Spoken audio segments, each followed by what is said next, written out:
If you live in one of the Nordic countries, you won't be surprised if you simply cannot walk home in winter. In fact, the struggle to survive on ice becomes part of your everyday life.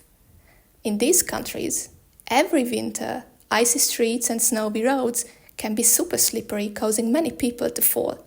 With the Forcing Grip project, our vision is to ensure safe winter walking by giving the opportunity to the customers to choose safer footwear for winter.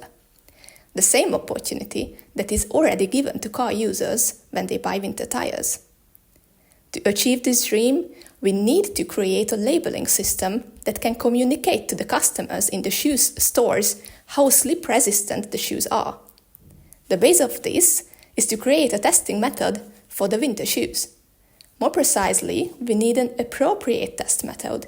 And by appropriate, I mean cheap and easy, accurate, valid, and repeatable. This is not a simple job, as measuring the friction between the shoe and the ice is an extremely complex task.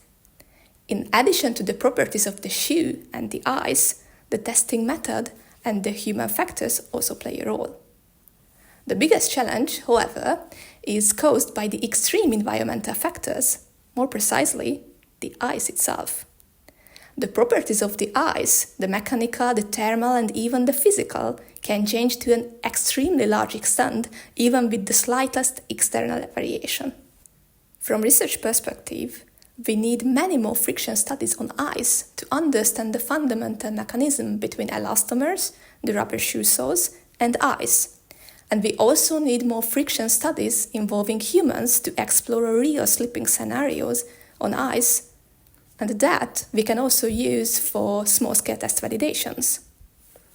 Thus, in our measurements, we do basic research between unpatterned rubber and ice, with a special emphasis on investigation of material properties.